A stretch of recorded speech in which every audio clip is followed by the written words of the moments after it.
So what can you do now, Boris, to rebuild your authority in Scotland? Well, you know, none of us know what's coming down the line when we all get let out of our houses. But one thing that we can say for sure is that Britain is going to need to be rebuilt in some way in these new circumstances which will present themselves. And that is a great opportunity for an optimistic politician. And that is an opportunity for Boris. And he must lead the rebuilding of all corners of the United Kingdom.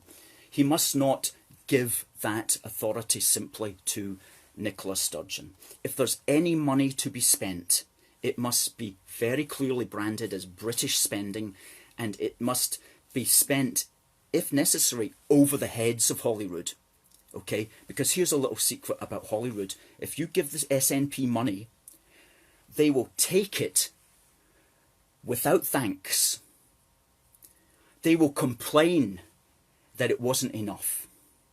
They will then bank it, and then they'll pretend that they never even received it. Okay? You give the SNP money, they take it without thanks, they bank it and pretend that they never received it. And that is their modus operandi for everything. You give them lots of new powers, they take them, they bank them, they pretend that they never received them. We always use the example of the so-called vow, where a great number of powers which shouldn't have been given to Holyrood were given immediately after the 2014 referendum. And the SNP to this day pretend that they never got anything. So, you know, they're thankless. Don't give them anything. If there's money to be spent, spend it over their heads and brand it as British. And you have to do that, because otherwise billions are going to get spent in Scotland, and the British centre, the British Parliament, will receive no thanks for it.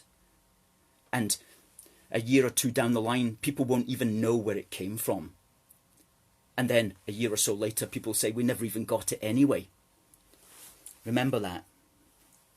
The SNP will take your money without thanks, bank it, and pretend that they never received it. So, have an economic plan, brand the money as British, come up here a lot and show us your personality, show us that you care about Scotland, and don't let the SNP set the economic agenda. You know, Nicola Sturgeon is talking about locking us back down again if there was a second wave of this virus. Well, what business person is going to reopen their cafe or try to start up their business again or try to rehire and retrain people if a week or two down the line it's all going to get closed down again? You cannot run an economy like that. If it reopens, it has to reopen for good, and it has to reopen with a new keep calm and carry on message, not a deep shelter message, which only breeds paralysing fear. Okay, and finally I would say to Boris Johnson, you know, it's not enough to say you believe in the United Kingdom. It's not enough to say you're a one-nation conservative. You have to do. It's not enough to say, you have to do. Okay, unity has to be created. It has to be encouraged. It has to be brought alive by our efforts, because otherwise it will just fall apart. And you know, the great Neil Oliver has put this so well, so well. The union has been the work of centuries, taken on and completed by countless selfless people, statesmen, soldiers, common citizens.